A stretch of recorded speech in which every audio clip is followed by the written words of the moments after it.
All right, everybody, welcome to the 6th episode of the Vertical Play podcast. I am joined today, as always, with my co-host, Dontani Lamb and KILLEMSOFTLY.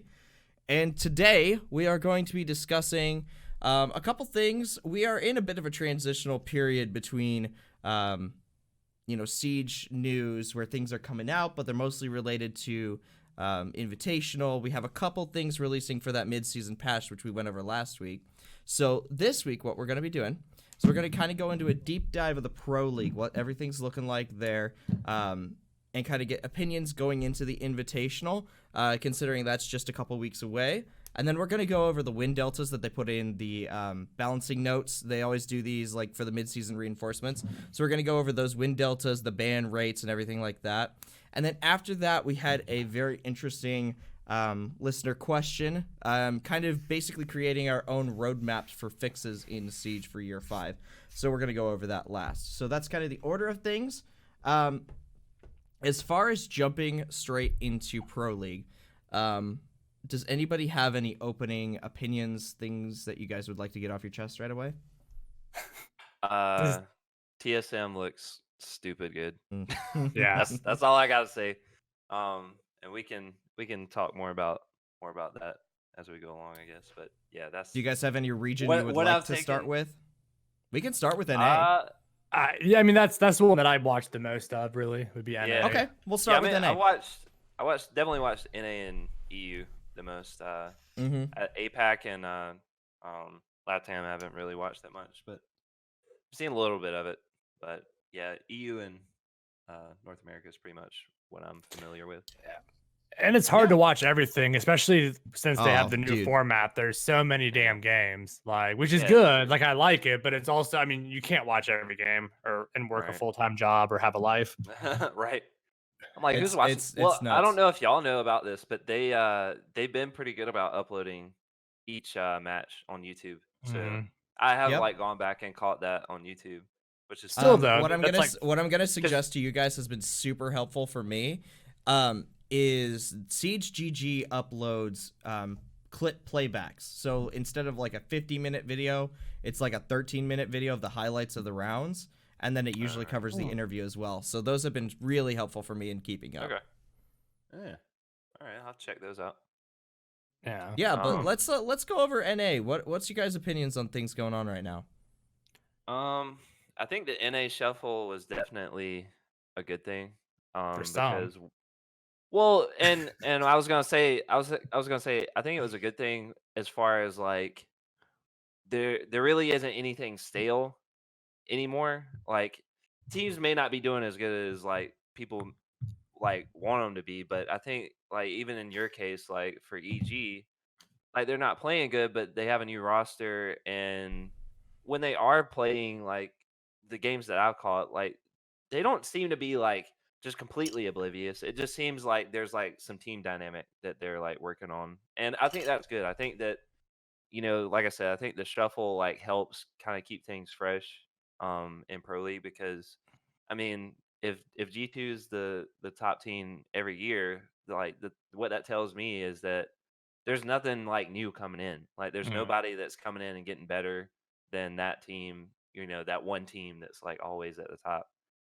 Because I think, as far as like esports go, like it's not like, a franchise sport like, the NFL or something where like a team can be the best team every year, and that's okay because like the thing as a whole like brings in a bunch of money. But I think it's something like esports, especially something as small as like Rainbow Six esports. I think they should like try to keep it fresh, on a yearly basis. So I think it's good. I think that's what I've noticed so far, is that there's not really the staleness, because I felt that last year, especially with even teams that were good in NA. It just felt like, all right, this is as good as we're gonna get. So even the shuffle, like if that didn't like play out in their favor, like it's kind of like brought to light strengths in other places in NA, which I think is good. I mean, in NA, you still have the same teams on top, really. Right. I mean, Yeah. I think TSM's Europe kind of a newcomer. TSM's taken Evil Genius's spot in the top, as far as I can tell. Yeah, that would be the one change. Yeah. And I mean, as far as like newcomers go, like the games that I've watched them play are, I mean, I think they've drew 2 matches, and then the rest of their matches are just absolute like domination. There are 5 wins, 1 draw, no losses. Okay, yeah. I have the standings pulled up here. Nice. Yeah, I mean, I think, and I could be wrong, but it seems like Europe has more fresh blood, fresh players in, and it seems like NA, they're just cycling the same people. Right, I mean, and for the I was most gonna part. say, like even shuffling people around, like eventually that's gonna, lose its luster because, like you said, you're just kind of moving the people around and seeing what works. But Yeah. I mean, in TSM's case, it seems to work. In what's the other? Not SSG. I've got Dark Zero on Dark top Zero right now. Yeah, Dark Zero. I mean, it seems to work for them, and I mean, Dark Zero, they only got like 1 person, right? Yeah. They only They like got picked up 1 person. That's pretty much the same roster. No, they right? traded Nyx. No. They moved around. Who did they trade and pick up? They got Skies. Yeah, they got Skies. They traded Nyx for Skies, if I remember correctly. Okay. Yeah. But and then I mean, they got 1 other person. They got somebody from Rogue, but I can't remember which one. Right. Eclipse. Yeah, I think so. Yeah. And that roster, like, I mean, they haven't really shown like as much prominence as I would, kind of expect. Even though, roster, but yeah, I agree with you. They look okay. Like, I don't think it's anything like that I would be concerned with. At this point, I just think that, like this is the mid season. Like we're about to go into invitational. I feel like once the second half of the season comes in, like you'll really start seeing like teams kind of pull out the stops and try to like make their case for the major. Yeah, we got one more play day, don't we? That's what I was gonna say. I think we have 1 more week of play days, and then they're taking their break for invitational. I think looking at NA and kind of the standings and everything, I've been watching a lot of the games, but I haven't not in any particular order. So even though Dark Zero is on top, I'm still really not that impressed. It's like and that's kind of what I was saying. Yeah, we've seen Dark Zero get to the top of a leaderboard before. Now I want to see something new. It's like, come on, we want to see some wins here outside of. Well, I'm telling you, like, dude, TSM and SSG, like if those teams were to go play in a major tournament, like I would expect those teams to be like in the end of the tournament because that's the caliber that they play at every match, dude. And like I said, Dark Zero, like there's nothing that's really wrong with what they're doing, but it's just like they're kind of just, playing the game and not really like showing like a first place dominance, like, dude, I'm telling you, like TSM, I don't know if y'all caught that TSM SSG game, but that's definitely worth a watch because that was pretty incredible. Like I haven't seen like that level of pro play of just like absolute gunning. And dude, TSM, they were hella confident going into that match, and I think that's what ended up getting them the win. And that's just, I don't see things like that going on in Dark Zero. Like nothing like what SSG and TSM are doing at this point. Like in my opinion, those are like the top teams in NA. Yeah, I'd agree with you. I think. I mean, go ahead. Sorry, I'm bad. Go ahead. No, I was just gonna say, even though Space Station isn't looking like the top, even though they're in third, that's a big point jump between second and third. I mean, I still have, maybe I'm biased because I have LAN vision, sort of, where it's like I only see performances based on LANs. But I still like a D2 fan. Oh shoot. Do I need a sports psychologist as a fan to fix the way I view standings? Is this a thing? No. But no, I think Space Station looks pretty good. But they do the struggle sad at land. part. The I sad part can admit is that. the sad And part TSM about does Space. too. That's true.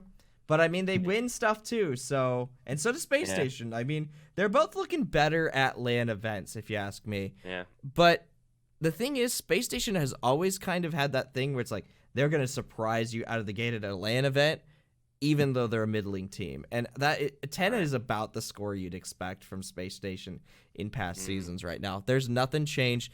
Rec, sometimes they've been at the top, sometimes not. It really kind of depends. There's a lot of good competition though. Yeah, Rec doesn't look bad either. No. Said that, like, they don't look bad. Like, I've actually caught some of their games and they play pretty well. They don't really. I mean, all the teams at this point, and I'm saying this like with the exception of Dark Zero and TSM, all of the teams at this point have only shown like one moment of like just weakness. I mean, with the exception of like some of the lower teams in NA. Like your top 4 or 5 teams, like they only have like one moment of just like where something doesn't work, like there's like a lack of communication or something. But I mean, shit like that, it can get ironed out. So that's kind of like where I'm going with this is like, there's nothing really that I'm seeing at this point that's like concerning, unless you're one of the teams on the bottom, because you're obviously doing something that's not working, or like something in the team's just not gelling, And I think a lot of the teams at the bottom, that is what they're struggling with. There's like the team dynamic that they just don't really have down at this point. But I mean, we have a whole nother half of the season to kind of like get their act right. So I'd say it's more than half, isn't it? We've really only been at it for a couple months. Yeah. No, a month. I think we've had 4 play days or so. No. Right. It's got to be more than that. It's 6. 7. Is it 6? Yeah, 6. Yeah, okay. Monday will be 7. Yeah, because total possible points would have been 18. Gotcha. Okay. Yeah, and one thing to note. So I know earlier we were talking about Dark Zero not looking as strong and TSM looking mighty. So I was crunching the numbers just now. They've only lost one more round than TSM. Right. So TSM has lost 23 rounds. Like if you go round by round, Dark Zero has lost 24 rounds. They're both 5 wins, 1 draw, longest win streak 5. I think it's not. I don't see the same discrepancy as DZ's not showing a shit, but TSM's being like a monster. Like, right. Yeah. I just mean in the like way that they play. Like all the games that I've watched TSM play, like they're super confident in what they're doing. Like they're not shaky at any point, and that can be pretty scary. And again, like they have to translate that to a LAN event, because that's true. They won Montreal, but like a bunch of people pointed out, like there wasn't really that much competition at the DreamHack event, and it was great they won, and that secured them the invite spot. But at the end of the day, like when you go to a major tournament, like you got to bring that confidence, because like if you come in and show that one little like second of like hesitation, like these other teams like G2 and like big teams that are like very comfortable playing on LAN, like they will take advantage of that like in a heartbeat. And I think that like when you look at NA versus EU, like the argument is always like, well, EU is better at LAN kind of thing. And I think that it'll take, like an invitational, or some major where NA teams just have to like step up to the plate, and really just show that they're, willing to go the extra mile. Because it sure does seem like any like major event that they just either they can't make it out of the initial matches, or it's like one team that ends up in the final 4. And this one may be the one. This Yeah. invitational. I mean, I can see NA winning this. But Yeah, I definitely could, especially, and we'll probably talk about this about more with like the EU standings and things. But there's some really big discrepancies in EU that kind of show me that maybe NA has a really good chance this time, especially at Invitational in the more recent times. But before we jump into that, I did kind of want to go over. So we have some new teams, and I'm going to consider new teams within the last 6 months. So the last 2 seasons of Pro League. So those 4, I think it's 4. No, yeah. So it'd be Tempo Storm, Luminosity, E United, and TSM. So obviously we've talked a lot about TSM. You know, they're doing really, really well right now. Luminosity, E United, and Tempo Storm. Any opinions you guys have there that you want to drop out? What are you guys thinking? I think that, you know, Luminosity is a great organization. Like when it comes to esports, like I think that's awesome that they've kind of like thrown in their hat to the Rainbow Six realm. You know, it, like I said before, like, you know, these teams that are on the bottom, like what they're going to struggle with is that they don't really have a team dynamic going on as some of these other teams do. Like even TSM's new, but it's essentially the same roster from the team that it was brought from, you know, like with the exception of Bolo and Geometrics. Like they're pretty much the same team, and they're comfortable playing with each other. Like it definitely shows. Like you watch TSM play, and it's always achieved in Merc, like just showing up to the fucking match because they're comfortable playing with each other. And I think like even just having 2 players on the team that like have a dynamic, that just trickles down to the rest of the team. Like they feel that synergy too. So yeah, I mean I think that's what we're seeing. Tempo Storm, I don't really know much about them. I know that they're a relatively respected esports organization. As as far as I know about them, like I just know that Snake Nade, who's a streamer that streams Rainbow Six, I know he's like a partnered streamer for them. But with other than that, Tempo Storm, I didn't know that. That's interesting. All I know is they're lucky that there's no relegations this season. Right. So ZG, but I mean, like, that's kind of my thing with Tempo Storm right now. Is I dare I say it? Dare I have a hot take? I wonder if it's a fluke that they beat Rogue. Like they beat a dying dog. If that's a you know, it's kind of sad to say, but Rogue was done way before they had a chance at Tempo Storm. Right, and I don't really know the players that are on Tempo Storm that well. I mean, I've seen the names. They're pretty new peeps, as far as I know. Yeah, but I don't really know like what they're capable of, I guess. But I mean, Tempo Storm is literally no wins, 1 draw, 5 losses, and every single loss they got spanked pretty much. 4-7, 5-7, 2-7, 0-7, right. 5-7. And you can calculate that simply by looking at the top of the leaderboard. You have Dark Zero, TSM, Space Station, and Reciprocity. Like all 4 of those teams are absolutely dominating when it comes to match play. Like so if you got a team that's like all new players, like no real synergy, no like, you know, like camaraderie when it comes to the team aspect. And they may, like, I'm not like shitting on their team or anything, but I'm just saying like I am a little bit. But all right. I mean, you wonder why they have 5 losses. Well, they have to play these 4 teams that are incredible, like incredible in their region. You know, like you're really gonna have to pull some shit out of the bag. You know, but they're losing to Luminosity. They lost to E United. I mean, they've lost to everyone but EG just because they haven't played EG yet. Well, that's not true. They had 1 draw. Who did they draw? They drew against Luminosity. Okay, sorry.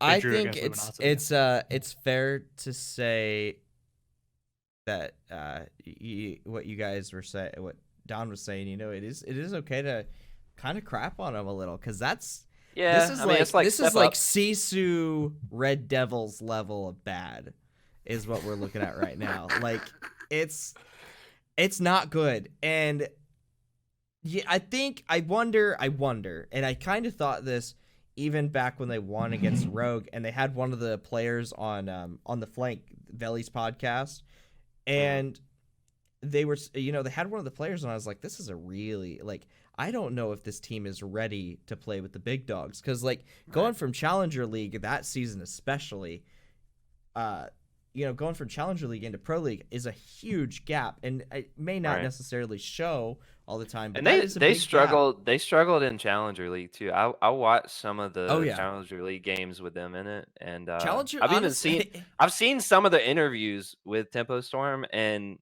the one thing that I did take from it is they are all very young, and I know that that's not like that doesn't really speak to anything because Bolo's what freaking 21. I mean, he just turned 18. Yeah, he just turned 18. That's why he's in Pro League now. Yeah, right. And it's like that doesn't really say anything, but what I'm saying is not like their age, but just like their like attitude and stuff. Like they just seem like really young, and like being a young person and stepping into an arena that's essentially like the NFL, like you really don't like have a sense of how to handle that kind of pressure. Whether it's a play date or much less on a freaking major stage. Like it's really hard to be able to translate to that type of pressure. So I think that's going to be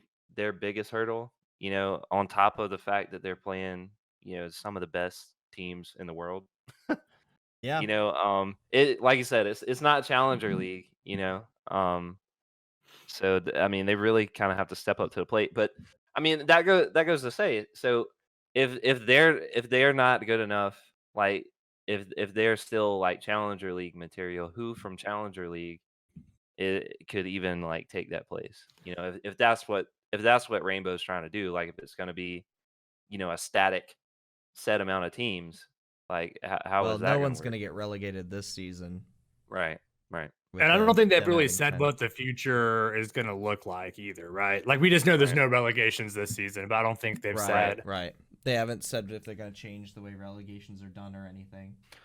I wanted to bring this up because I've heard this like passed around, and this has probably been passed around in the Rainbow Six community for a while. I don't really know that much about it, but I just wanted to get y'all's take on it. So EU, not like the region, but the team, the team in NA. So I can't remember. Okay, so it was this guy Grigser and Call Out. Apparently, both these guys have been caught stream sniping, like pretty well known streamers, like Rainbow Six streamers. And I think even one of them was caught at a tournament event, like using macros or something. And I just wanted to like, yeah. Wait, I think it was when they were in Challenger League though. I don't think it was because they came from Challenger League. Like this is a Challenger League team. Yeah, it says Yeti. Yeah. Right. What's y'all's take on that? I mean, maybe so obviously like cheating in a tournament, like that's not really good. But as far as like as stream sniping, so apparently both these guys stream sniped, and they stream sniped what's her name? Beanans. They stream sniped King Richard, or not King Richard, King George. And they do it like pretty blatantly, and it's not like they still do it. Like they got caught like several years back, and they still do it. Like they still stream snipe King George pretty much every day. So for anyone who doesn't know what stream sniping is, it's that you are playing the game, you have their stream pulled up on another monitor or computer so you can see where they're at and then fuck them over. And in a game like Siege, where really detrimental. Yeah, because losing one person can be and not only that, like in Siege, it's not like you die and then like you're just sitting in a lobby somewhere. You die and then you're spectating your teammates. So then they're watching his teammates So what ends up happening is a huge streamer like King George, who has like 3,000 people watching him at any given time, he has to literally go to a camera and just face the camera down at the floor so they don't know where he's at, which is bad for his content and sucks because they're having to play against that. But I don't know. I've been watching King George lately, and they have like I've seen them doing it, and I didn't really realize that was the case. But he was saying that apparently, like, it's a pretty big meme throughout the community that they stream snipe. I don't know. I know some people like that used to play way back in the day, and you would play split screen with your friends, and like that was a common thing where you would like be playing 007 and you look over at their side and be like, oh, there they are, and like go down. Right. And some people like like it's ranked, so it's not pro league, so whatever, like they're just griefing King George apparently. But I don't know. But for like a professional streamer, like not for like me.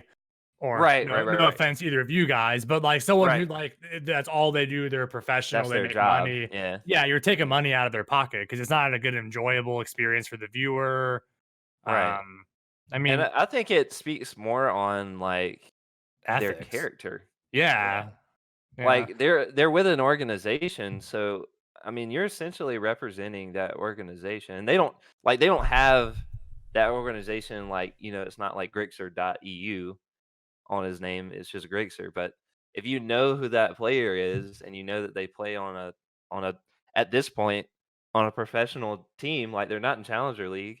I don't know. I've been kind of thinking about it, over the past few weeks, just like knowing about that, and I don't know. It kind of leaves a bad taste in my mouth as far as like competition and stuff goes. Like obviously they can't do that, at a competition, but it also doesn't model good behavior either. No, right? Like I think it's fair enough to agree that it's unprofessional at the very least, if not something that should be addressed. Right. And that's I find it hard to believe that hasn't been addressed, at this point, because they still do it. Like you could probably pull up his stream right now. Like there was one night they literally stream sniped him and Q sniped him like 4 matches in a row. And it's just like, one, it's not fun to watch because he just gets killed almost immediately. Like he has to run to the other side of the map just to like avoid them knowing where his teammates are. And once he dies, then you're just looking at a default cam at the floor. So I don't know. It seems like bad etiquette and bad sportsmanship, just even in a casual sense, saying they're playing ranked. But I don't know. If somebody has that kind of attitude, I don't really like knowing that they're, competing at a professional level. It's a bad image for Siege. It's a bad image for their team. It's a bad image for them.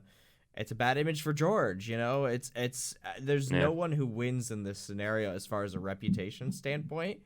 And who does it fall to really fix the problem? Well, behaviorally, I think since they're professionals, right? Like this is their job is in this game. Their name is tied to a company.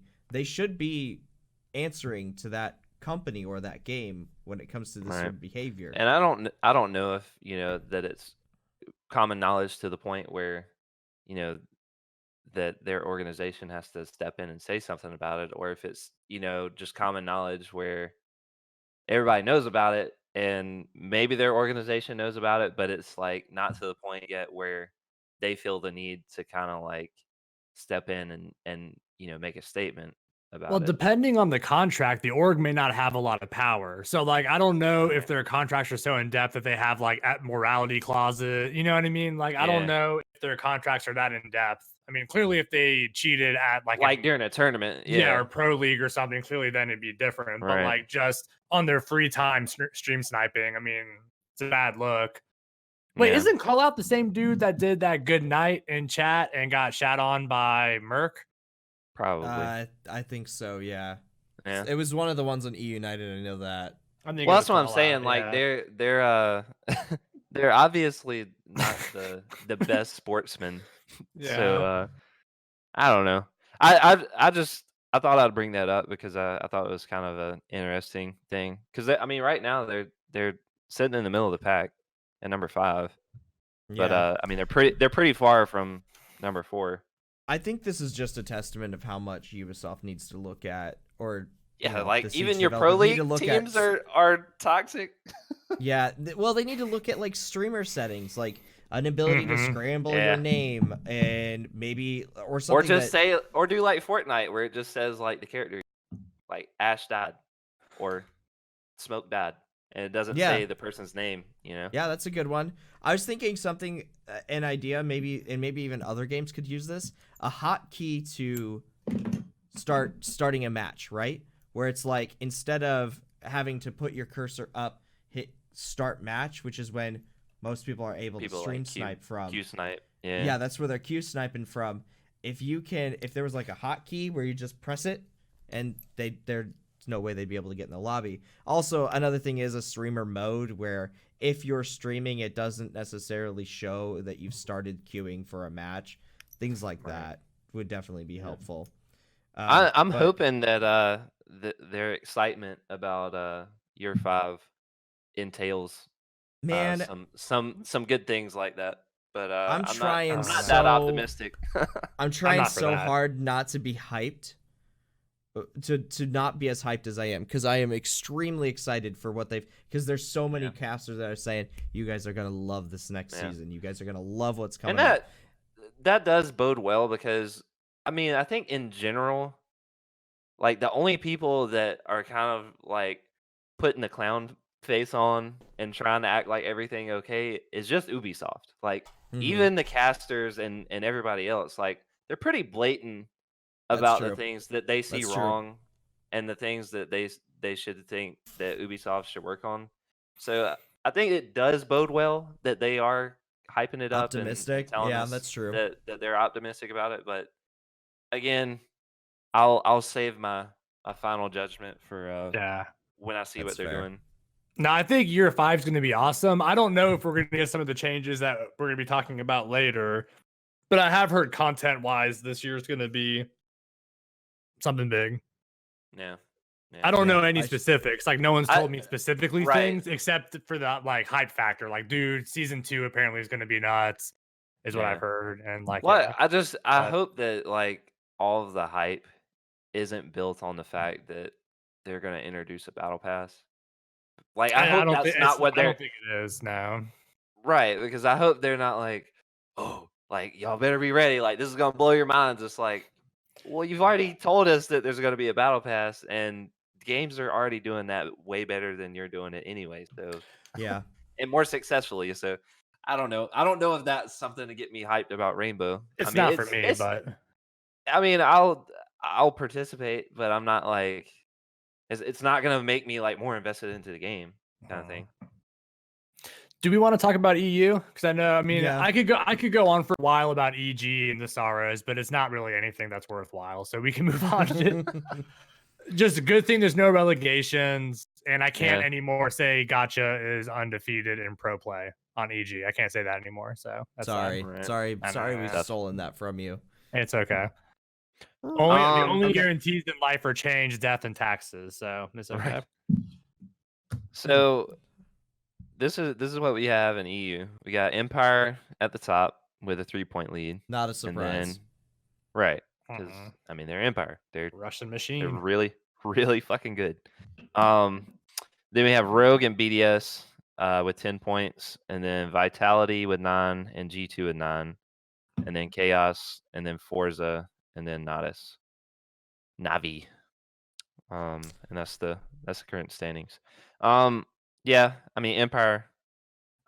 Did y'all catch and we may have talked about this the other week, the Empire and Forza match? I don't think I saw that. No.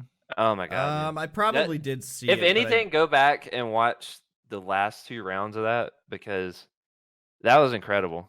And talking about people being confident going into a round, Forza just absolutely dominated them. It was like the second to last round, and they were playing, just trading back and forth pretty much the whole time, and they ended up they were in what's the site? Cash and This is servers. Clubhouse, right? Yeah. They're in Yeah, Cash yeah. and servers. I do remember this one. Empire is defending, and they had the round started, and they ended up droning them on. They had 3 players over on master bedroom. Expecting like the usual like master take, then construction take, and then like some pressure from the garage, like the usual like pro league take. And they were like all set and ready, like outside the site. And one of the guys ended up calling. He was like, 3 guys are in master. Let's rush. They rushed site and just absolutely clapped everybody. Just like it was like shut down. Like they were just absolutely shut down within a matter of seconds. It was pretty incredible to watch, especially since like that's their map. Like that's Empire's map. Like nobody fucks with Empire on that map. And I mean, they have Shockwave, so I guess they're like getting a little something in their ear about what their strategy is on there. But that was pretty good. I like seeing that. I like watching Forza play. Like I think they have a lot of like positive attitude. Like they're like obviously like ready to like get out there and get dirty. I don't know. I like watching them play. I know they're like pretty much in last place, but I don't know. I like watching them play in pro league. So I would be sad if they got taken out. Yeah, they bring a fire to the scene that is fun to watch. I have not watched a Forza game and not been interested in watching it. The couple things I wanted to say here on EU is for BDS and Navi, with the exact opposite of what we had of the great NA shuffle, is bad roster moves. They swapped some. Who did they swap out on Navi? That was the big one that I can't remember. They swapped out. Was it Citizen? No, Citizen's already on there. No, Citizen's on there. Hold on, let me find this out. I can probably find it out from their page. EU's harder to follow too, because it's not just player changes, it's also like org changes too. Yeah, because I mean, if you look 2 seasons ago, there's only like 3 orgs that are still in the league, or 4. Right. Really? That's nuts. Well, I think so, right? I know Saves was not, or maybe it was Nilo that wasn't on the team. I can't remember. But they swapped out somebody, and it was a really terrible move. Like, it has not been good for them.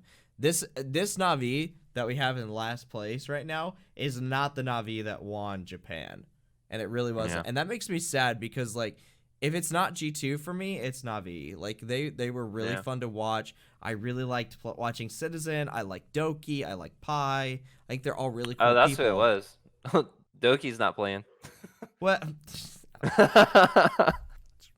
Unfortunately. Yeah, I just think, and BDS was another one. Again, I can't exactly remember the guy that they swapped out. That wasn't really a roster movement though. That was he messed up and got kicked out for a season. Oh, yeah, like toxicity or some shit. Yeah, and it was something that was like 2 years ago. That was another thing I was gonna say about the whole like Grixer argument we were having, is like, we need different rules where we can like, because of bad conduct, they're out for 2 games or something like that. Right. Well, the thing with them is like, it's not something that's inherently in the game. Like he did something where he typed something in chat, and apparently like that's why he got banned. Which there's already a standing rule in place for the game that you're not allowed to do that. And if you're a pro league player, like obviously you can't break the rules of the standing game, like, so I think that's why that was more of like a swift justice on his end. But as far as what they're doing, like that's more of just like a morality thing, like that. I think I don't know if, like I said, I don't think Ubisoft would be the one that would come down on them. I think it would be ESL. Yeah, it would be like either ESL or their organization would be the one that has to make a statement on that. Yeah, I agree with you though, because I like Navi play. I've enjoyed them in the past. I thought that they that their win in Japan was pretty substantial. Like they didn't look anything less than the winner the whole time they were playing. And then like you said, watching them this season, it's like, where are they? Yeah, and it's sad to see. I'm trying to see who BDS, because it looks like Navi dropped a coach in December. Gig, I think, was the one everyone was on about. Looks like BDS only has 4 active players, at least showing from Liquipedia. Panics is really? the one. Panics, I think, is the one that they dropped from the BDS roster. That was a big deal, if I remember correctly. I think that's right. I mean, because everyone was on about how Panics was not supposed to be dropped. And I mean, BDS isn't low in the bracket at all. In fact, I think they're 3rd right now. Third. Yeah. But they're definitely not to the level that people had expected them to be. They look pretty good, though. I watched a few of their play dates, and they don't look bad. They definitely don't look bad. I mean, Shaiko, like, just to single somebody out, Shaiko is crazy. I mean, Shaiko's insane. He's crazy. Yeah. I mean, like, I can't remember. I watched one play date, and I can't remember the team that they were playing against. I think it was what's the team that Doki's on now? Is he on Chaos? He's on Chaos. Or no, they're on Vitality. Doki's on Vitality, right? I was almost certain that Doki was still in the running to go back to the roster for Navi, wasn't he? Oh no, I'm thinking of Goga. That's what I'm thinking of. There you Something go. is like people that got dropped. Yeah. Gogo's on Vitality. So it was Vitality versus BDS. And because I remember Pingu like making the comment during the play date, like in the Twitch chat. He was like, Goga's the only one that can kill Shaiko. And he only killed him like twice, but dude, Shaiko is just like going off on him. And I can't remember. He played pretty bad, I think, in their play date against Rogue. I mean, they played bad in general. I think I remember watching that play date. But I think he only ended up with like a handful of kills, which, I mean, his previous matches, his other matches, like, he's just slaying people. I mean, upwards of 10 kills a game, I think, is like his average, at least this season. So I mean, they definitely have some firepower on their team. Yeah, I mean, it may just come down to that one little element that may be keeping them out of the top spot. Because I mean, Empire is obviously not slowed down at all. Nope. They're still as good as ever. Yep, they're looking good. I can't believe Rogue has not lost. That's really good for them. Yeah, really. And I was gonna say, speaking of teams that struggle on LAN, Rogue's one of them. Not NA Rogue either. I'm talking about Orglis or whatever their name is, whatever month it is. I don't know. Like, they change names every month, but yeah, they seem to struggle on LAN too, because I think last season they were #1 all season, and then they I think they lost in the quarterfinals. I think that's when they lost in the major, and yeah, I mean, I think they didn't look as sharp when it came to LAN, at least. But we'll see.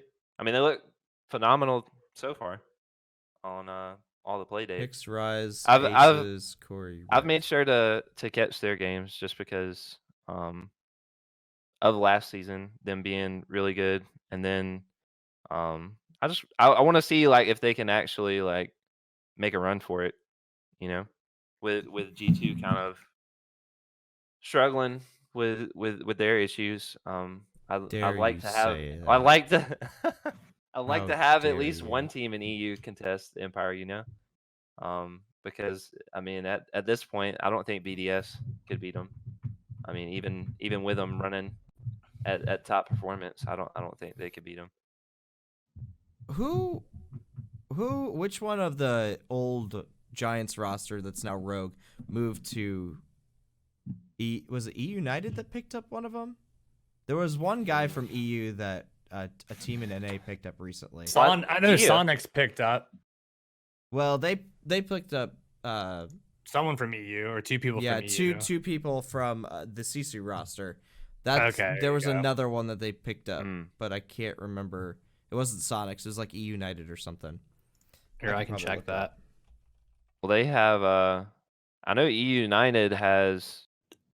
They have 3. Alfama is who they picked up. Yep. That would be Luminosity. EU United picked him up. I don't see him on there. Yeah, he's not showing up. Is he a coach? He must be a coach. I see him on the active squad. Alfama here on EU United, at least on Wikipedia. This is definitely the ESL page is not up to date because it still has.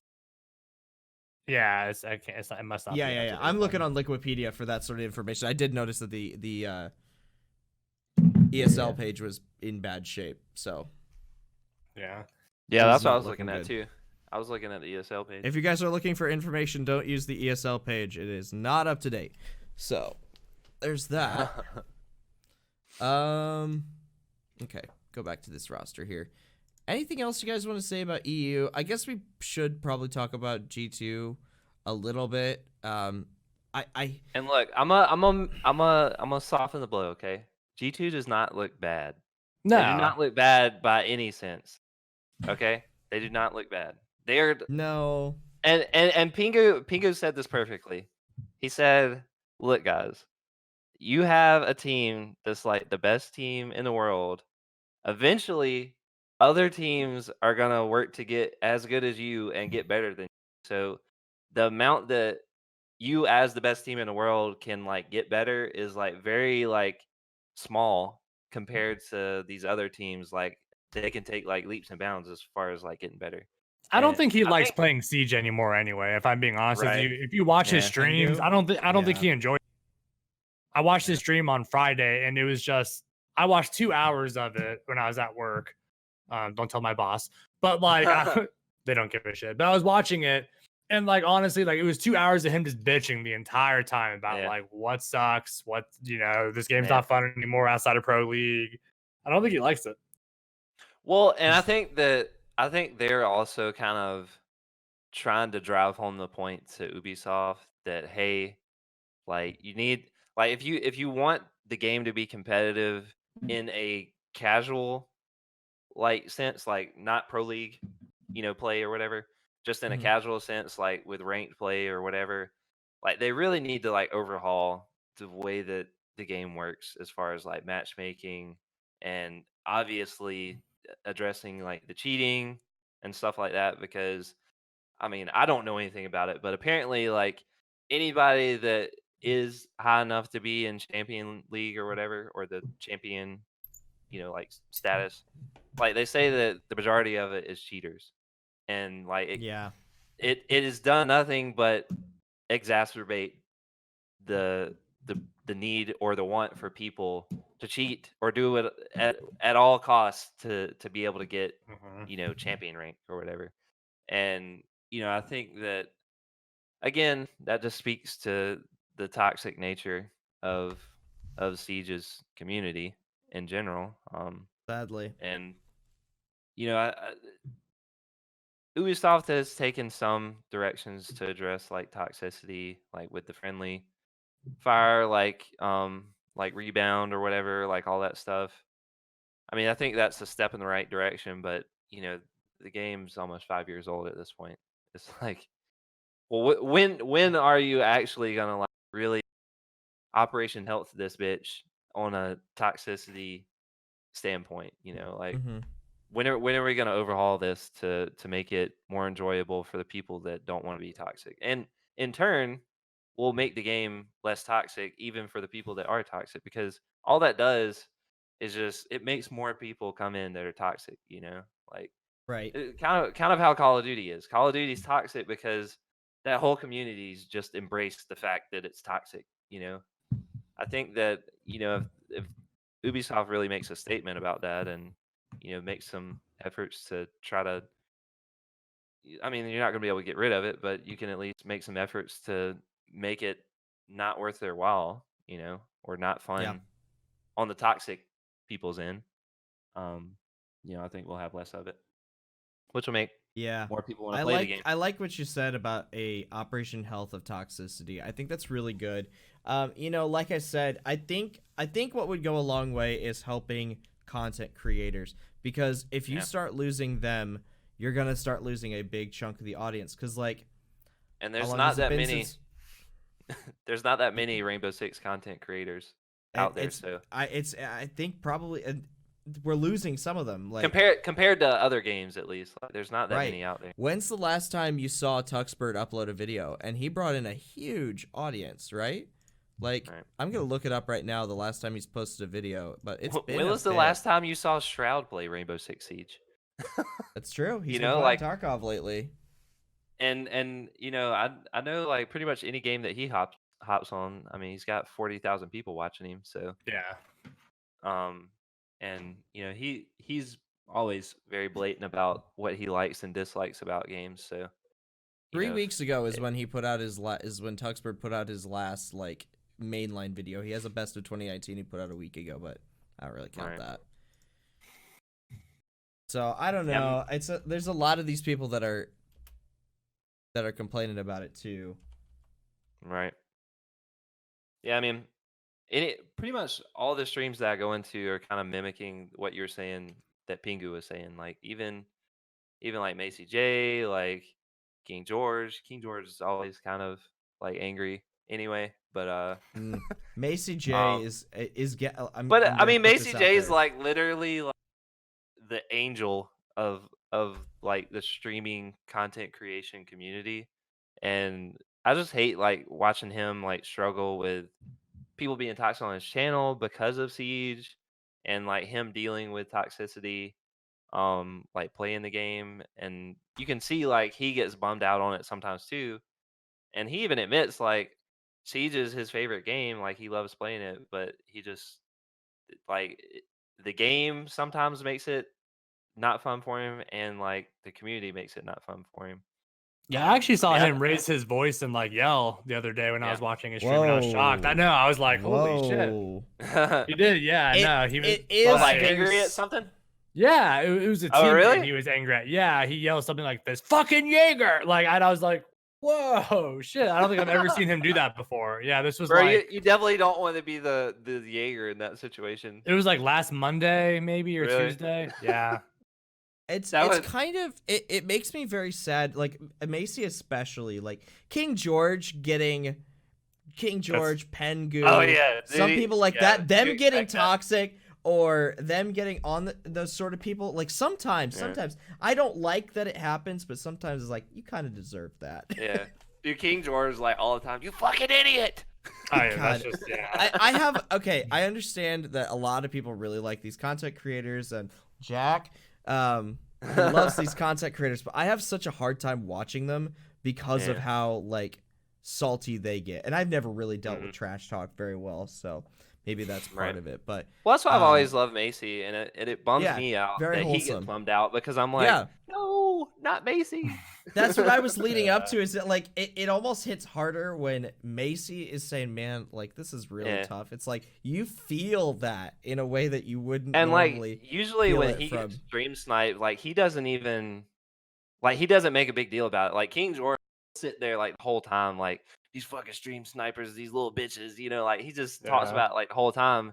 But Macy, he literally doesn't say anything, but when he's getting stream sniped, because he'll get killed, and then he'll just go to a default cam and face it at the ground and just sit there. And usually he just talks with chat or whatever. But and that makes it so much the fact that he hides it so well is another testament of wow, what a great he's trying his hardest to make great content, Well, he's trying hard to be a positive influence on the community, and I think that's we need more people like Macy J in the Rainbow Six community, because we need to inject that positivity into the totally agree. The community, And whenever I play, I try to make call outs and be helpful to other teammates, and then usually what you're met with is don't tell me what to fucking do, or you're stupid, or some racist word. it's just like, come on, guys, like, Mhm. like we're playing a team game. Like this isn't COD, like where you can just like yell obscenities and talk about each other's mother. But it's a team-based game. Like this whole point of it is to like work together and communicate. And Yeah. I will say like playing on PC, it's better as far as like teamwork and people like more willing to want to work together. But dude, playing on console, it's rough, dude. It's rough playing on console. I know y'all like have played Siege on there, and y'all can probably Yeah, no, it's back me up rough. on Oh that. yeah. Oh man. It's Back like before... nobody uses a mic. Nobody uses a mic, and if they're using a mic, they're like have a jet engine pulled up to it or something. I don't know.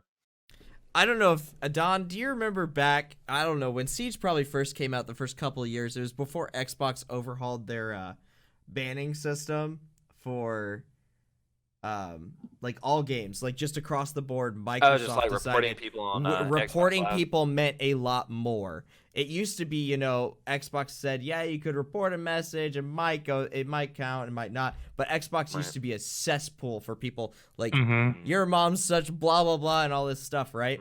That was the way Siege was the first couple. I'm pretty years sure I Reddit started still has playing. the Xbox Live messages. Oh yeah, no, you're right. They all went to Reddit, all the Xbox Live memes. Yeah, exactly. That's exactly how it used to be. And then they did that overhaul, and that helped a lot with Xbox console because like you really honestly anymore. You're kind of scared to send a message if you think somebody's garbage. And I think that the reason that Siege struggles so much is because the game is literally $10. Like people be toxic and they'll get banned, and then they just buy another copy of the game, and then they just continue doing what they're doing. And it's on the cheaper end of popular games, and it's this easy. So the fact that it's popular, the fact that it's cheap, and the fact that it's pretty easy to be toxic in it, it's a good place for people who just want to mess with other people. It's a good place for them to go. And what's sad to me is these people aren't specific Siege fans. The people that we're talking about are a 1% of gamers in general, but there are 1% of gamers that go from any game just to mess with people. And it's sad. It does suck. Well, I feel like games like Siege they're a better opportunity to like actually make friends and like build people up. Like there's more opportunities like that on Siege than there is on any other game, really, because of that team aspect. Like you're working together, so like you're building like a relationship with the other people that you're playing with. Like I know me and Don, like we played some games the other day, and there was like this little kid that was on there, and he was like obviously like struggling a little bit. So we were just like very patient with him and everything. And at the end of it, he's like, like, can y'all friend me or whatever? And I don't know, like we didn't end up playing with him, but the thing is like just seeing that like positivity, like who knows like what that kid was going through. Like that probably like helped him, like gave him like a boost of confidence. Whereas like you go on a game like Call of Duty and like you get nothing. Like you don't get anything. It's just like cold hard world out there, Yeah. And there's no like opportunity, like even if you play on a team with somebody, there's no like opportunity to be like, yo, good job or like good play or something like that, because games like that, it's like all based on like what you're doing. Like you're KD, like are you like carrying the team? Are you carrying your weight? Right.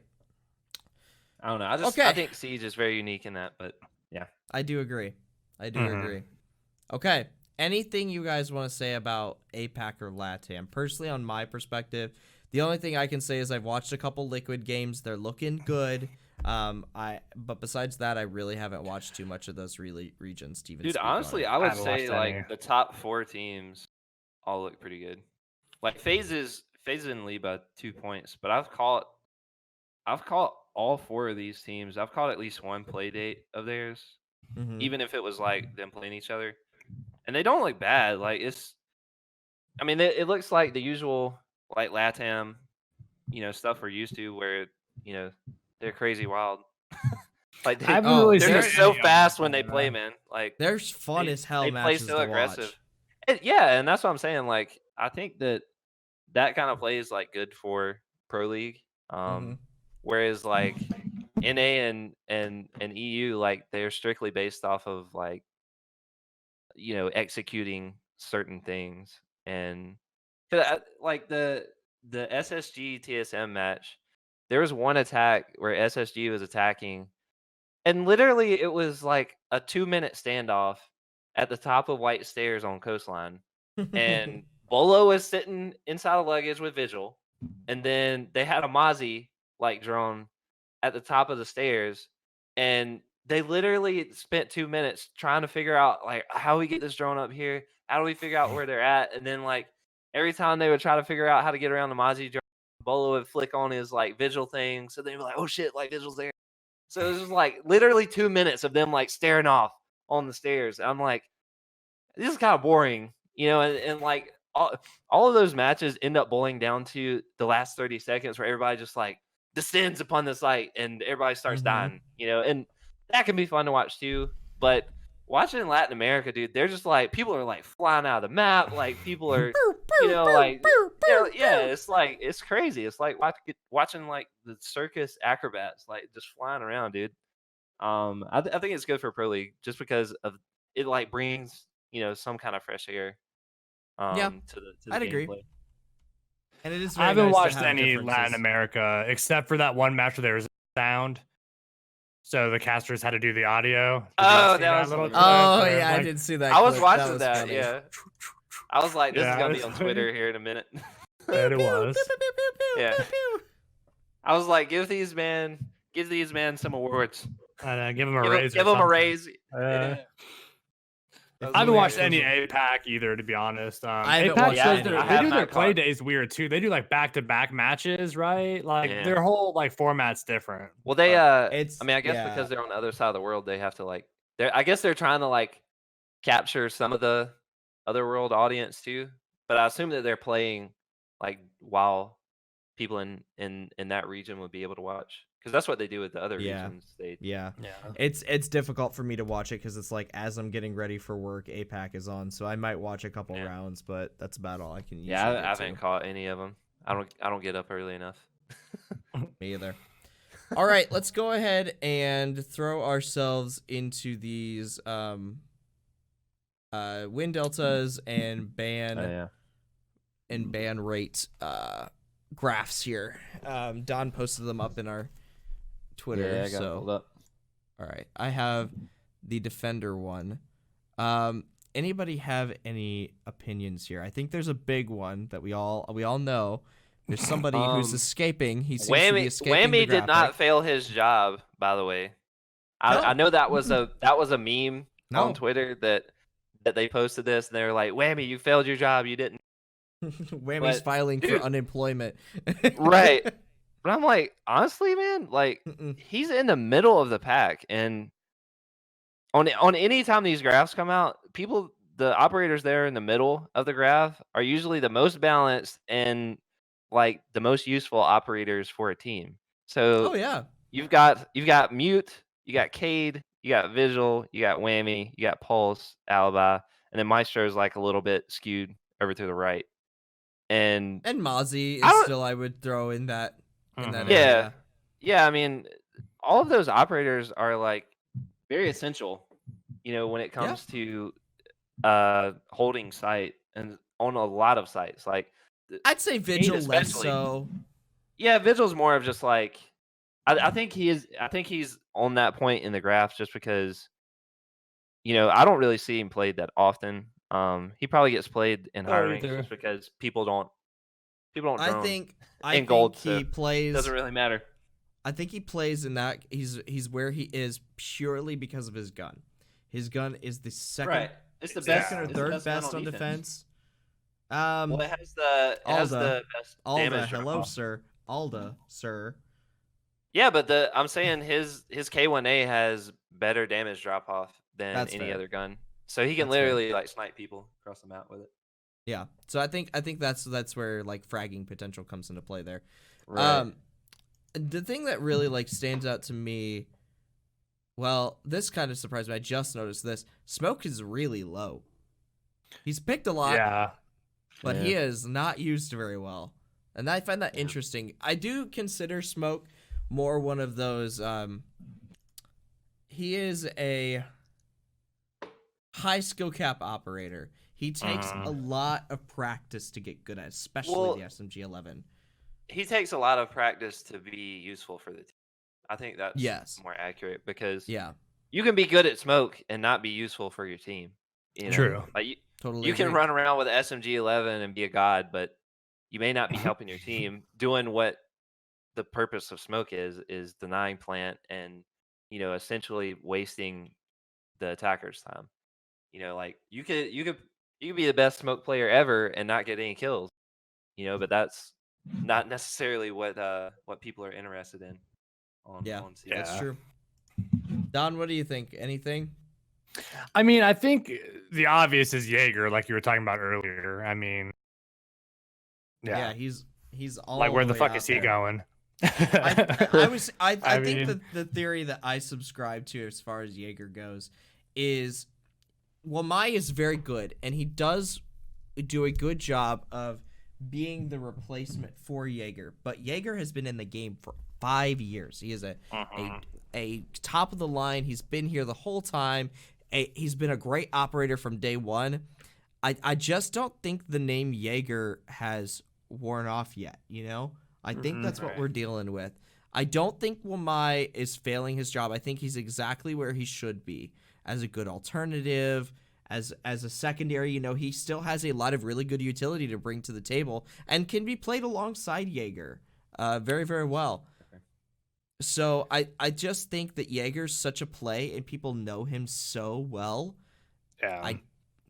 It's going to be tough to get rid of him. Well, I mean, and I don't think the 5 damage nerf to his gun's really going to make a difference. It's not going to do absolutely nothing. It's not going to do anything. You're not going to notice a difference at all. It's just like dropping the ACOG off the Alda. It's not going to do anything to the people who are really, really good with it. And I heard, I can't remember who said this, but I was watching some stream and they were like, somebody like in the chat was like, oh, like Alda's first.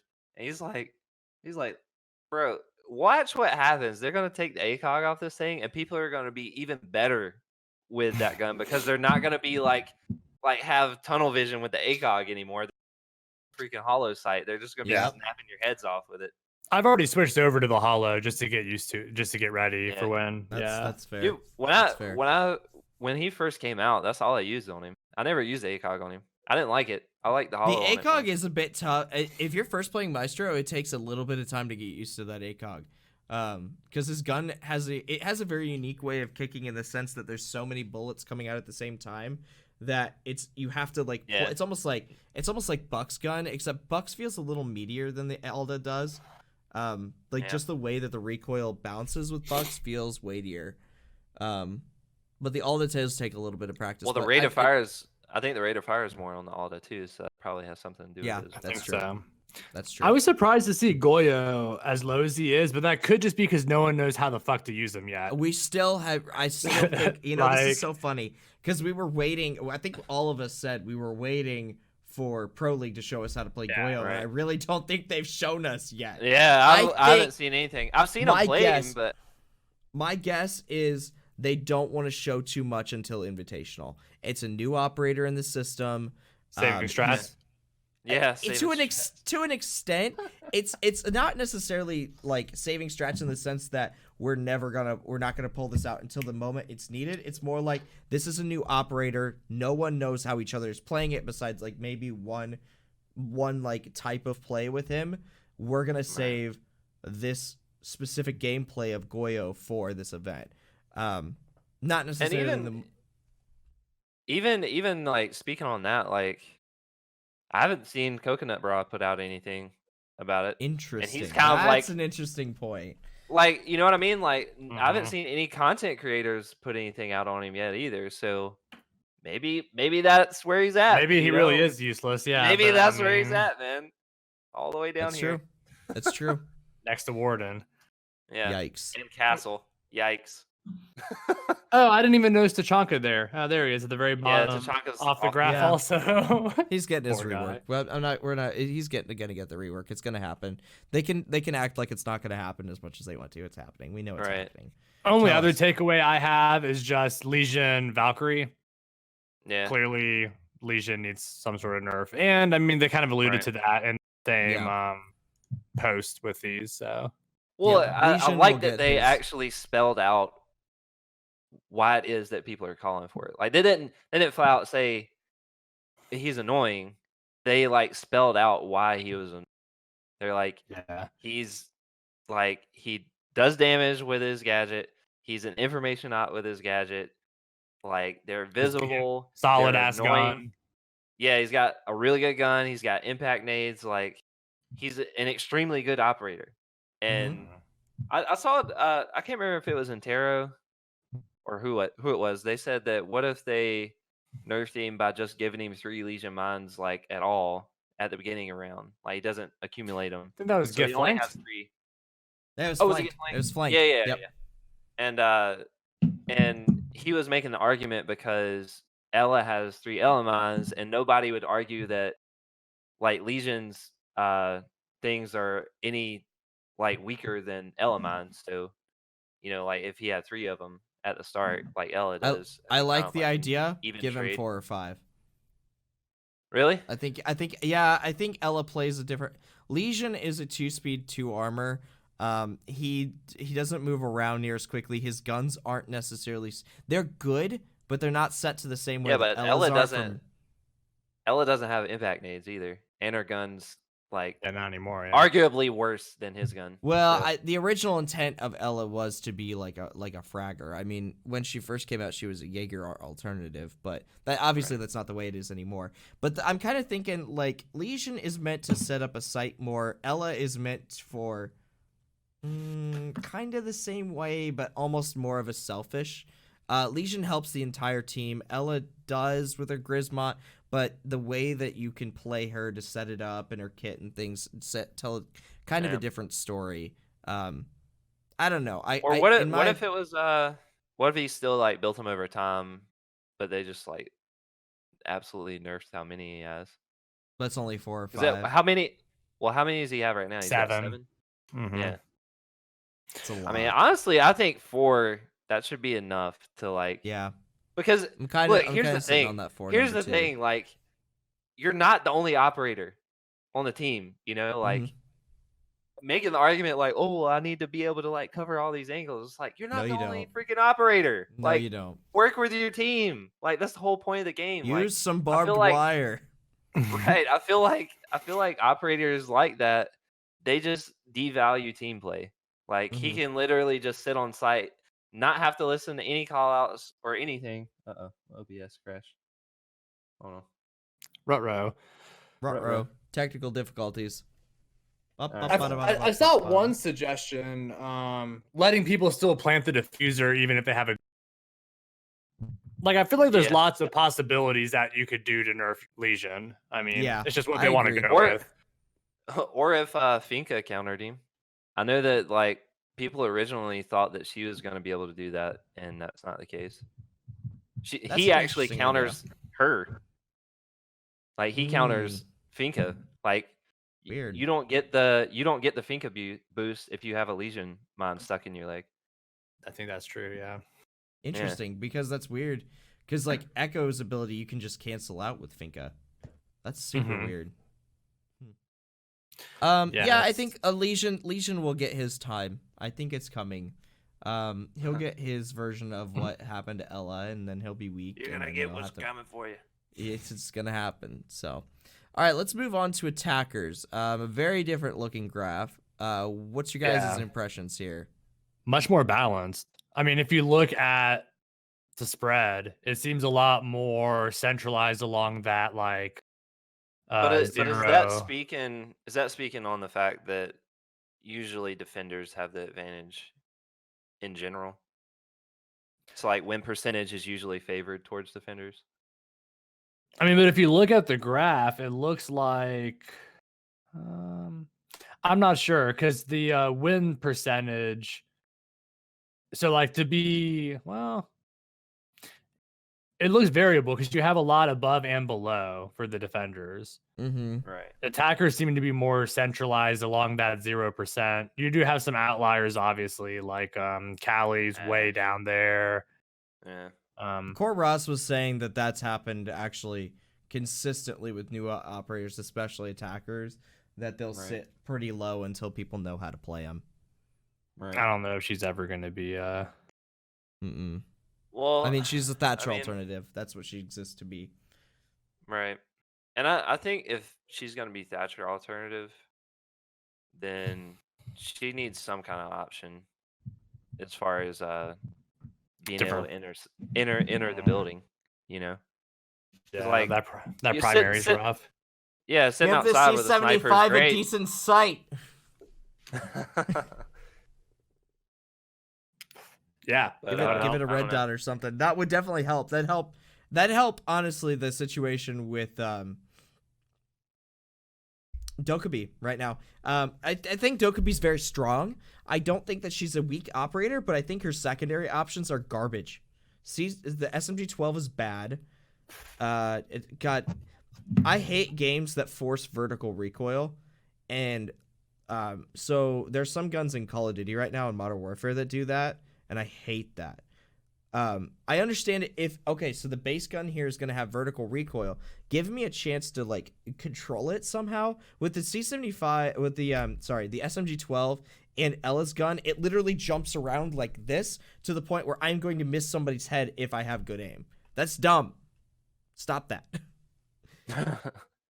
Like, just make it consistent, like go one way or the other. Right. Give it a consistent pattern. It's because with Call of Duty, even if it does have horizontal recoil, like if you were to study the pattern, it's like, okay, shots 5 and 6 are going to jump to the left, and then it's going to curve back. So you can compensate for that. With Rainbow Six, because it's the diamond pattern, and it can go anywhere in there, you're going to end up spraying like this. Baby.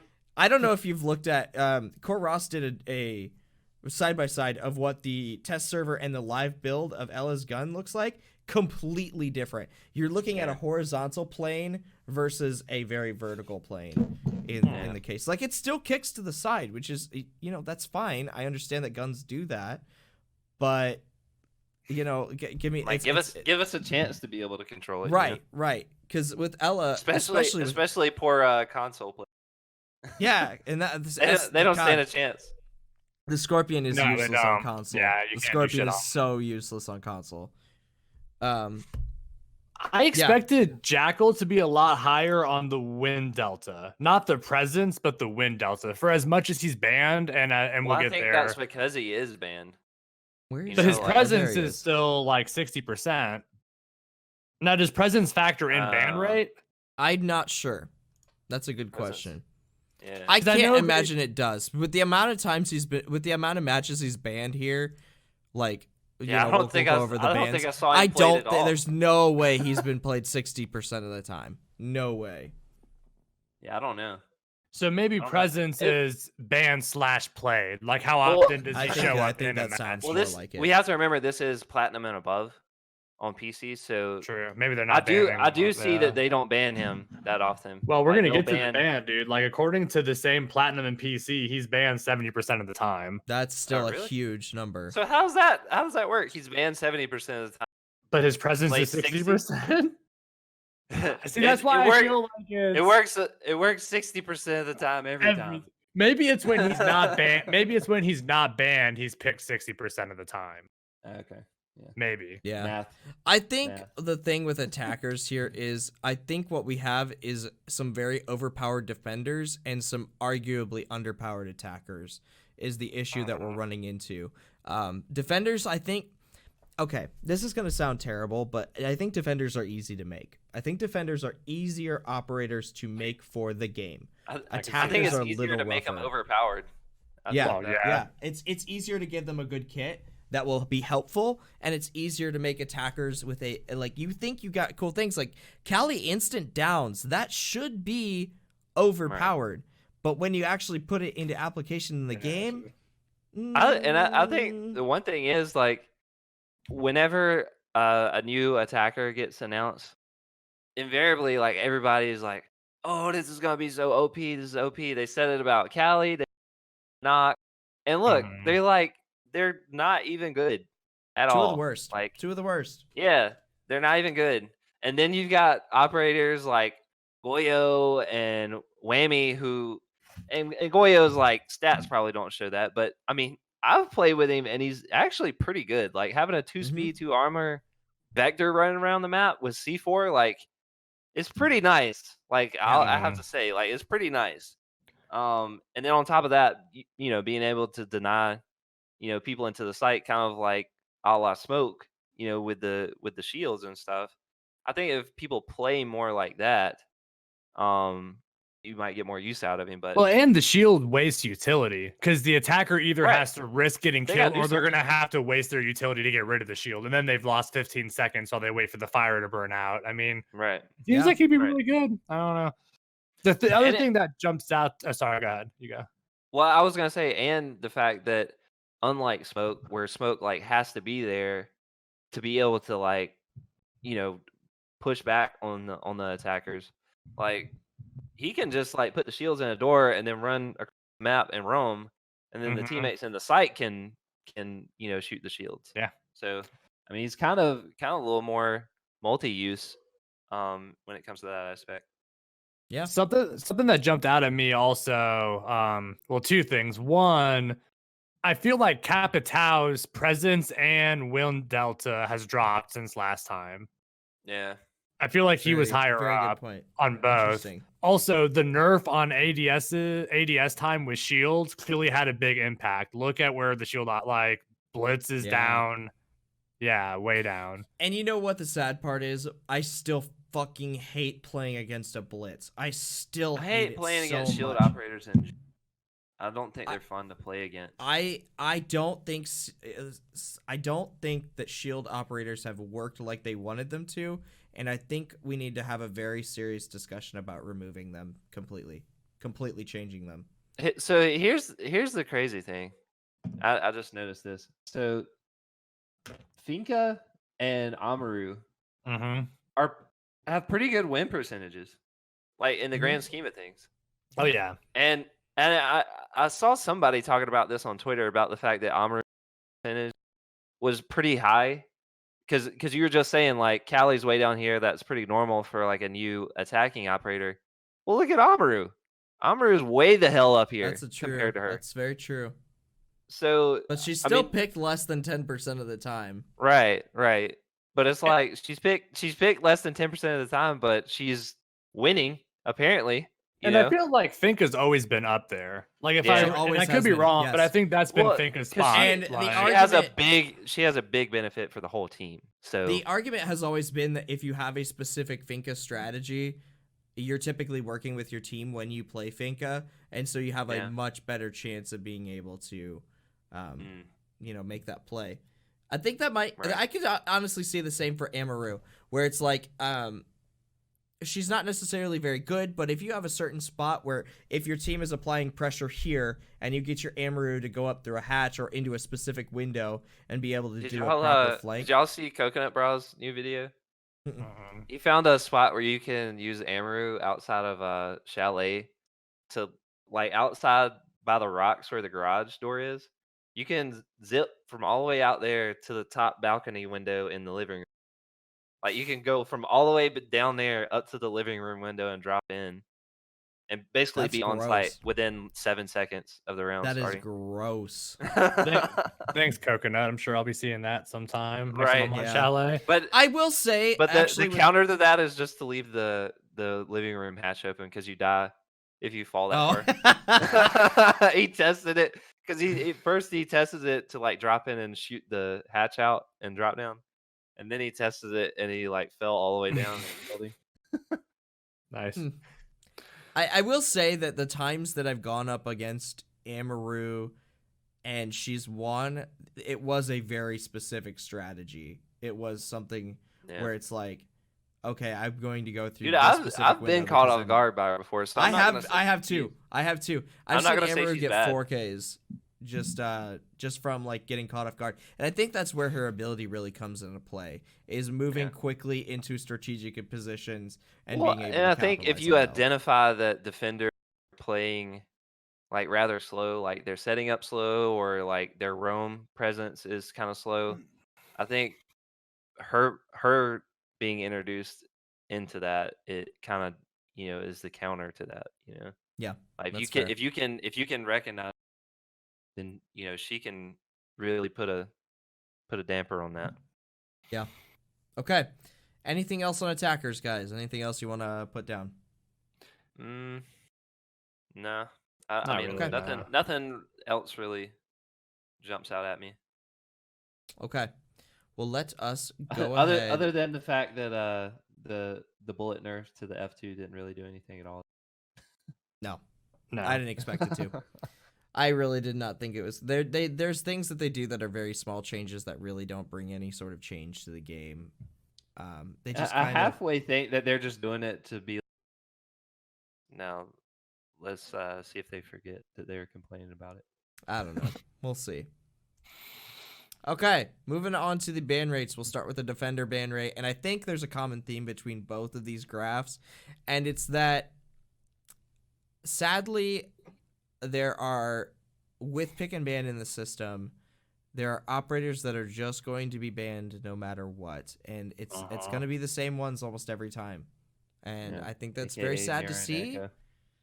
Bear and Echo, man, and poor Jackal are just getting bullied, and it is impossible to play them in it says that unranked and Jackal's ranked. only banned 70% of the time. Only 85% of the time.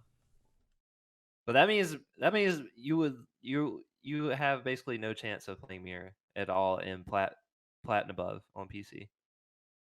Apparently. which is sad. I mean, I know that she's, pretty. She changes the meta up a lot, but I was gonna say she makes some sites like defendable. Like without Mira on Penthouse on Coastline, you can't really defend. Right. That's true. Mira makes that site usable. Or in the kitchen. Like defending kitchen's almost impossible either. Yeah, I mean, so she just makes some sites infinitely fucking easier. I mean, right. Yeah. And honestly, Coastline, it's interesting too because I see her ban more often on Coastline than on other maps, and it's interesting because you're essentially making it so.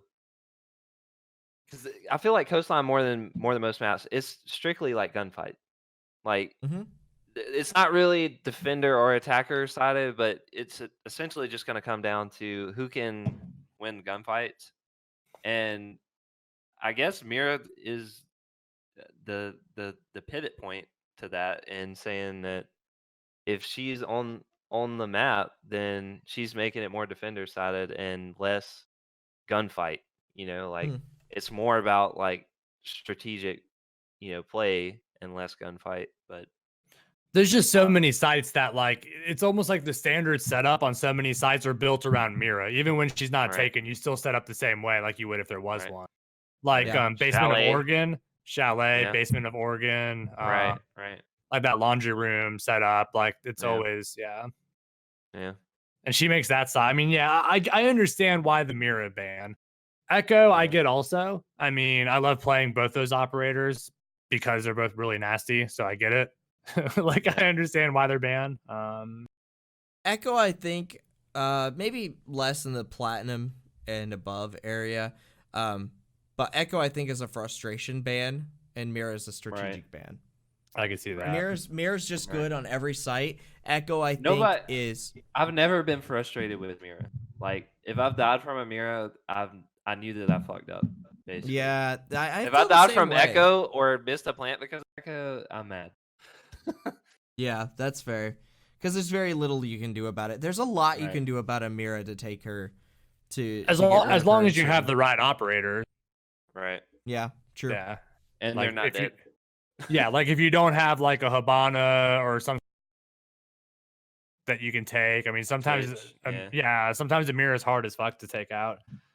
Yeah. And I personally love Mira because I play Fuse a lot. Oh, I know where they're gonna be. Oh yeah, you definitely know. Yeah. Yeah. Just go. If they're in a bottom floor site, I'm like, oh, this is about to be real. I feel like you're the one person who you're the spokesperson for Fuse. He's not bad, guys. I swear.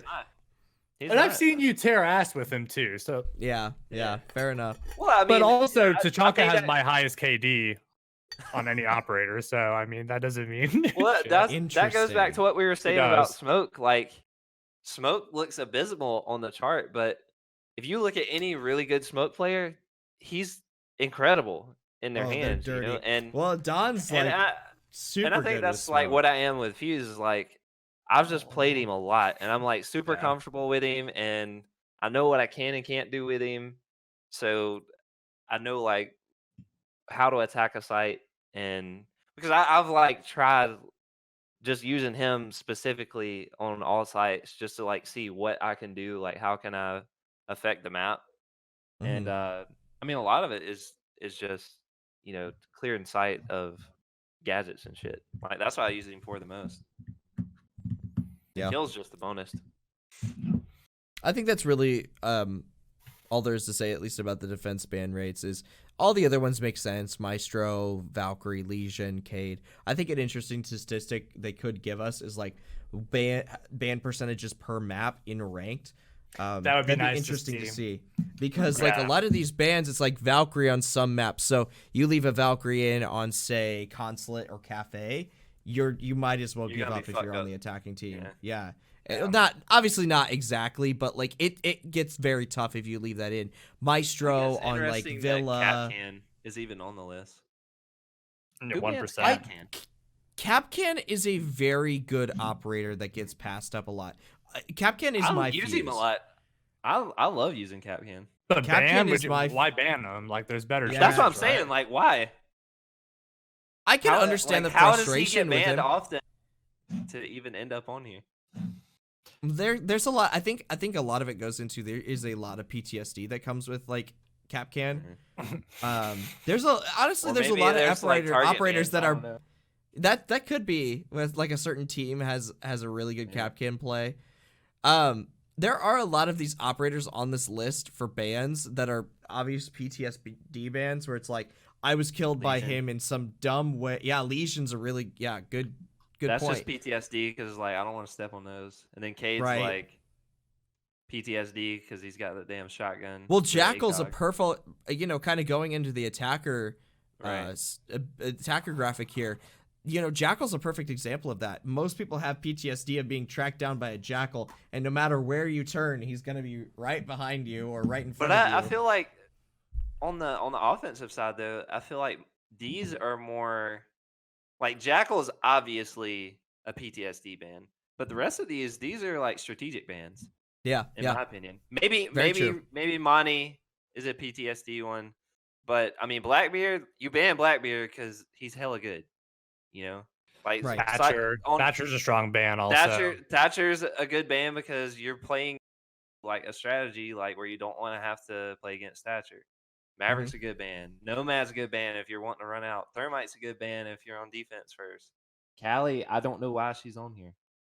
Like, why would you ban her? That's a good point. Callie's been banned more times than no ban.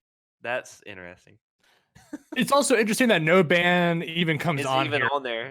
I know. The fact that people are deciding not to ban people 5 to 6% of the time, depending on attacking and defending side. I hear this a lot when I solo queue, and I don't know how much validity there is to it, but a lot of times when I'm on a team and I'm like solo queuing, and they're like no ban, they're saying no ban because we're on defense first, so don't ban any of the defenders. It's like, yeah, but what do we have to go on attack? Like we have to attack at least one round.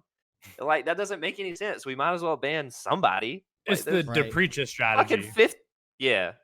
He never bans anyone, and I forgot his justification, but really fucking stupid. But I forgot what it was. But he had some sort of like rationale for why his smartest play is not to ever ban anyone, and it was like, no, it's not. No, this is I think bans can be very strategic, but at the end of the day, there are some operators here that we need more help. They need more help because I do not like. I want to play Jackal. Please, for the love of God, let me play Jackal. I'm dying. I'm telling you, they need to just take the ping away. Just make it so he tracks the feet prints, and that's it. Like, Yeah, I mean that's do what his name says. Like he tracks. Or what if he can only see the ping, and only if he has his visor up? Well, either that, or like he can still scan them, and it'll tell him like who he's tracking, maybe, and it'll like light up a different color. You know what I'm saying? Yeah, I don't know, something, but I don't know. The way that it works now, even with the nerf, it's not enough. It's not enough, man. Nope. Like even Lion, like he really got a big nerf to his gadget, and I still don't think it's enough. Like obviously he's not played as much as Jackal you is. really don't see Simply lions because anymore. Jackal has better utility, and I don't know. They got to do something. What if they took what if they nerfed his ability a little bit? Because he only has 2 scans now, right? I don't think still that's has true. 3. Or is it 3? He still has 3. 3? So what if Jackal can only see his pings? It still takes the footprints away and everything, but he's the only person who can see his pings, and they take away either his rifle, his C7E, or they take away his secondary shotgun. So they nerf him in the firepower perspective, because I think a lot of what happens with Jackal is the fact that you can get pinged and he's going to be right behind you, and he also has one of the best guns in the game as far as like DPS goes. And he can open a wall. The PDW is a great gun. Don't get me wrong. The PDW is great, but he can also open up a wall or a hatch to chase you somewhere. That's a lot of utility, and that's a lot of or open the floor and scan from above. I mean, unless they can't do that anymore. Are you sure? Yeah, or can he not? Yeah. Oh, they did. Yeah, he has to scan. Yeah, he has to have like a direct line of sight. As far as I understand. Like he can scan like if he has a window, he can scan through the window, but I don't think he can scan like multiple floors. No. He can scan through hatches, I think, but he can't scan through like floorboards. Right. And it has to be like some sort of like actual map opening, not something that's player made. Well, that's good at least. At least they did that. Yeah. I miss Jackal. He was a good friend of mine. I played him a lot. Oh, I didn't tell y'all this. So my first legendary that I got was a fucking legendary Jackal headgear that looks like a potato. It literally looks like a potato. Like, I'll have to send y'all a picture of what it looks like. I could probably pull it up. That's amazing. Did y'all see this? There's I saw the mozzarella twist drop. Oh yeah, dude, that's epic. I don't know what you're talking about. I saw somebody that said if I get I don't have that by a pizza face, I'm uninstalling. So the new Twitch drop uniforms. There's it's like a pizza party theme. So like Mozzie's like yellow, or sorry, Maestro's like yellow, like a mozzarella stick. Like his head looks like a fucking. It looks like a pizza slice. It looks like a Fortnite uniform. Yeah, I mean, is what it looks and it's like these big googly eyes. Yeah. Yeah. I'm going to my Twitch Prime loot. I don't know if it's come out yet. I think the Twitch one is dropped. Oh my fucking god! What the hell is that? Yeah. What is that? It looks like a pizza chicken. It does, yeah. And it's like a mozzarella or some shit like that. Is that the name of it? It is, I think so, yeah. The green camo set for Twitch isn't too bad on the uniform. The headgear looks dumb, but I just kept my Yeehaw mode headgear on because as a student you get 6 months of Prime just straight up given to you, like just straight up. So yeah, that was nice because my Prime ran out and I need school equipment. So, but yeah. Anything else you guys want to say on the ban rates? Anything else you want to say in general? I'm gonna say right now. I'm good. As far as Jack's question, I really do want to dig into it because I think it's a really cool question. I feel like we can spend a whole episode on that almost if we actually take the time and really think about it. I want to spend more time to think about it because I haven't really been able to ponder it this week because I've been very busy. Why don't we dedicate the next episode talking about that? Yeah. Then? Yeah. At least that'll be off.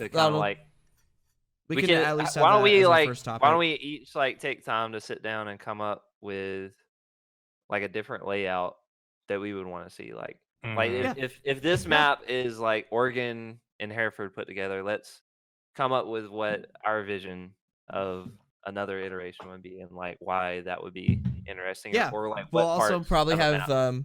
we'll also probably have groups, the brackets and everything Right. to look at next week. We should by So- then, because we're only like 2.5 weeks away.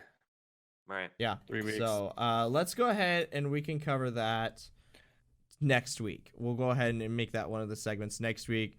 We'll do we'll do what you said, the map iterations. I think that's really cool. If it's a modular map, let's come up with our combinations of modular map, and then we'll go over groups next week. So, all right. Do we have a couple more minutes? Maybe like 10 minutes or so. Do we have questions? any I viewer don't. questions? My, I don't have any personally either. My stream, my OBS crashed. So Oh, well They then, Okay. Well, we can end it here then. That's perfectly fine. they all left. They don't love me. Oh no. Aw.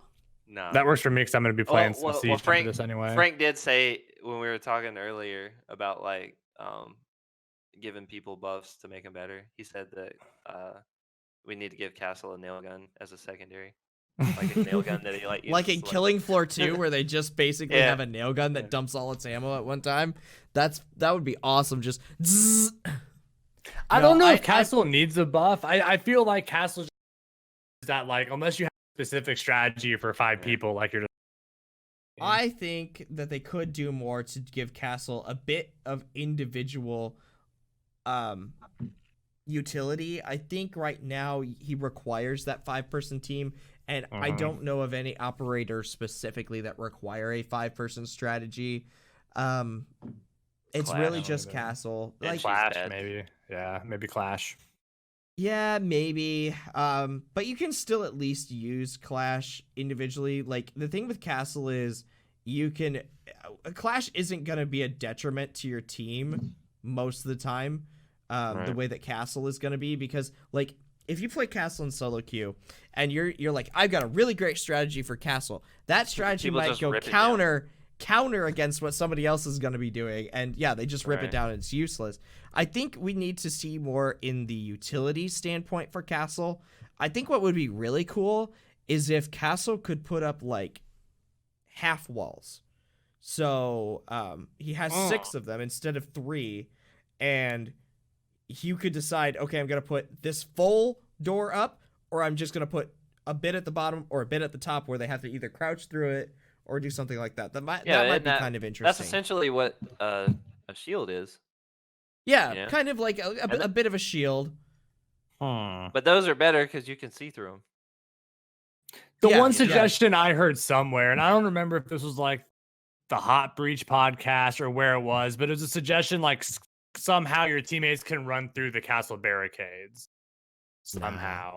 Like so it doesn't keep you so trapped. There was some sort of suggestion like from someone I don't at some know. point.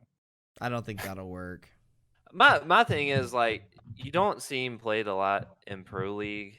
Therefore, there's no like any You see metas getting some. passed down a little bit. see But there's no some. real like meta getting passed down to like the plat players, and then in turn not getting passed down to the rest of the community. You know, so I mean he has pocket strats, but The only site that I can think of that like Castle seems to be a must take is CEO on Bank. Like that's like the only, if you ever watch a Bank game, that's the only time you ever Castle. It seems like is on CEO on Bank. There's a kitchen strat he's good on for kitchen. cafe that's really Red we've actually used that before. Yeah, the one that we the Red Hall usually is run. good. Like I will go for Castle 100% of the time right there. But if you because he solo provides queue and try to do that strat, people will board up the borderline useless. Yeah. Yeah. So all right, I think we can kind of call it there. Yeah. If you guys do have any questions in the meantime, head to our Discord. We have a podcast section over there. Let us know in chat. We can definitely write those down and go over them the next week. Just get in contact with us. We definitely want to answer your questions. Share the podcast with a friend. This will be up on Tuesday on the Iron Mountain YouTube channel. It will be up on Tuesday, roughly about 4:00 or so is when that I usually schedule that to go up. So, if you guys have any topics, anything else you guys want to let us know, come and stop by. Let us know. Other than that, you guys have a great night. Bye. See you guys. Peace.